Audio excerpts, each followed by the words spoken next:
Ayan, at magandang tanghali po sa inyong lahat. Andito po tayo ngayon sa may harapan ng Binondominium. Ayan po yung Binondominium mga kababayan. Yan po yung pinatayo ng ating Yorme dito sa malapit sa sakayan ng mga Parola Baseco. Ayan, pag sa likod po nito papuntang Baseco at papuntang Parola.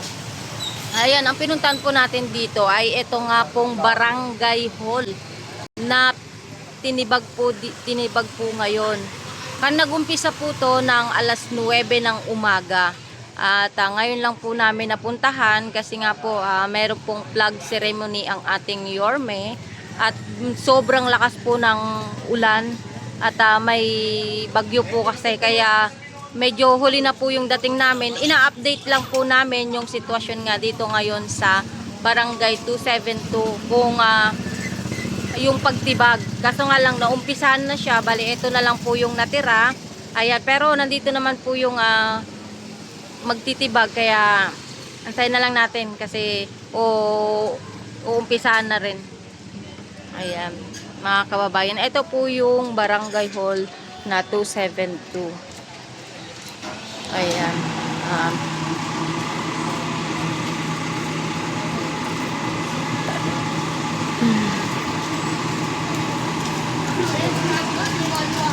Etong 272 po sa District 3 po ito sa District 3 mga kababayan.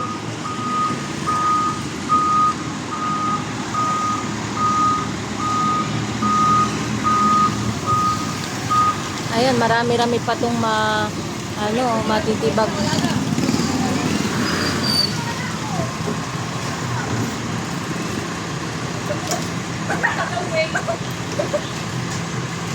Yes!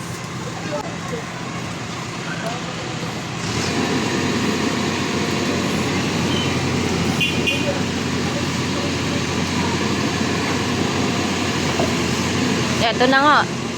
Umpisa na ulit yung pagtibag nitong Barangay Hall. Napa-stop sila kanina kasi nga ulan ang lakas. Tapos inayos lang yung nila, yung truck nila kasi nga may lumuwag ata.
Ito ng speed. Ito pong binigiba ay isang barangay hall bago po ito. At kung bakit po binigiba kapagkat itinayo na naman ng magaling na congressman o Bangketa Construction.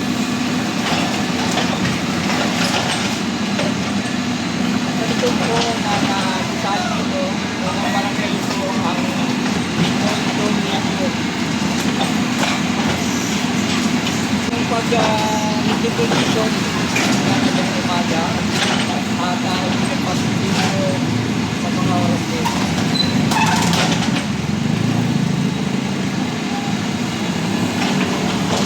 Sa mga nakapagpagpagpag natin kanina, maraming po inayang tapos po sa pera po, hindi po ito personal na pera nila. Ito po ay pera ng tao.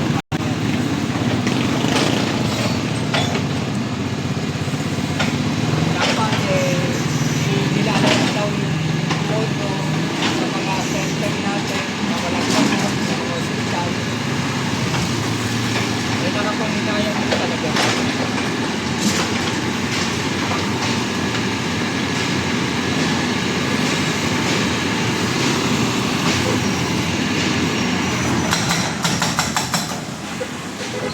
Kasama nga po pala sa ginba ito po nga limang barangay.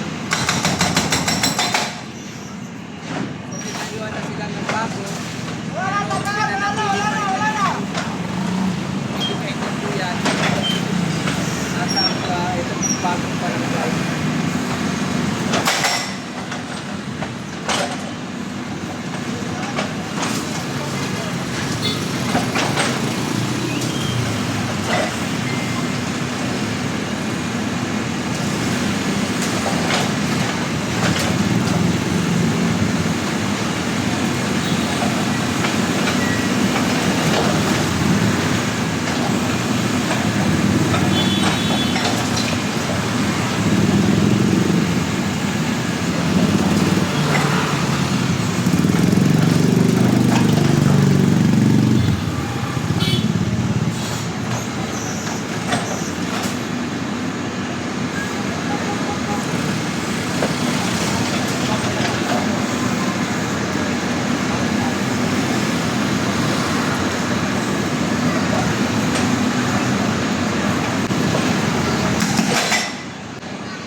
Ayan mga kababayan, ito po yung binondominium.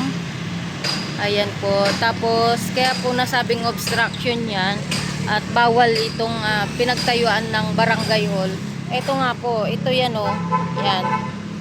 Tapos, dito po siya pinatayo. Ayan. May hagdanan pa. Ayan po yung barangay hall. Ayan. Kaya talagang hindi po siya pwede. Imbis na yung mga lalabas po dito, yung mga tao na dadaan is kailangan po nilang magpedestrian papunta dun sa kabila dahil nga po dito may nakaharang. Ayan po. Ayan. Ito pong Binondominium 1. Yan po yung pinagawa ng ating Yorme. 1 pa lang po yan. Bali, madudugtungan po yan. 1, 2, and 3 po yan. Magkakatabi po. Ngayon na nakabalik na po siya.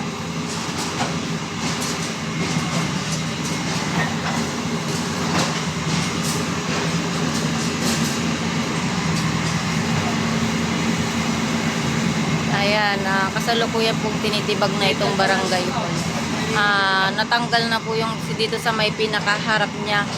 Ayan. Well, may nakasulat yan sa ano niya eh. Dito niya, Joel Chua. Nakalagay. Congressman yun. Kaya sa District 3 po ito.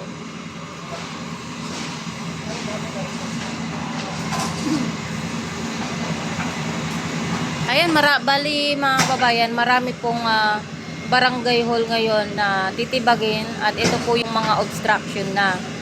Yung kagaya po niyan, ito po yung Binondominium, then ito po yung pedestrian, tapos yung ano na po yan, yan. Imbis po daanan ng tao yan, hindi na po madadaanan ng tao. Kailangan po nilang tumawid dito para makadaan dito. Siyempre, delikado din yan kasi itong area na to, daanan po ito ng mga sasakyan. nagmomotor, nagta-tricycle, yung mga papuntang Parola, Baseco. Daanan po yan dito, mga jeep, yung mga truck, gano'n. Daanan po kasi ito dito, papunta dyan.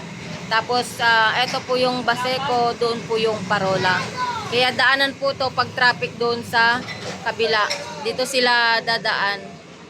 Kaya medyo delikado din, or delikado talaga para sa mga kababayan natin na taga rito, mas lalo na sa mga bata, na imbis na sa gilid sila ng daan, kailangan po muna nilang tumawid or pwede silang dumaan sa gitna kasi nga ay wala silang madadaanan dito sa kabila. Ayan. Kasi nga obstruction na.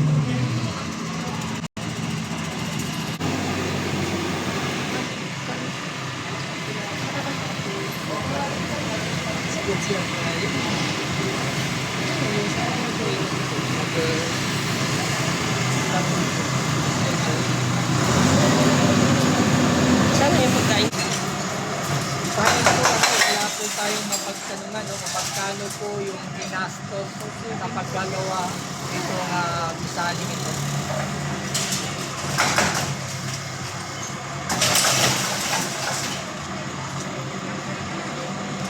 Lalapit na po tayo ng order.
Kanina, ulan. Basa kami, ayun.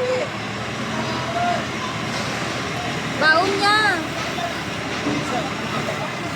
Kasi ano, meron dito kasi Ayun mga kababayan, itong barangay hall pala na ito, hindi pa daw yata to inabot ng, siguro almost 1 year or 1 year pa lang siya, mga ganun, mga kababayan. Kaya ito, kapanahunan po ito nung nakaraang administrasyon. Pero kay Yorme po, wala po to. Kasi nung in-update po namin itong Binondominium, wala po itong barangay na to.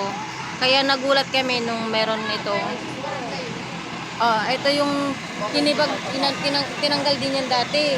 Kasi nga, tatayuan nga yan ni Yorme ng Binondominium 2 para sa mga squatter dyan.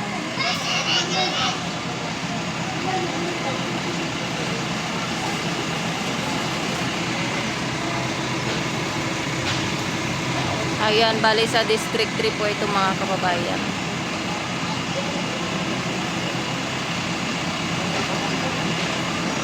Ayan, nakakalungkot lang kasi napakalaking pera yung ginamit dito imbis na itulong na lang sa mga kababayan natin ng mga nasunugan or nangangailangan talaga. Eh, alam naman nila itong pagtayo ng barangay talagang bawal talaga to. Ewan ko bakit tinuloy pa rin nila.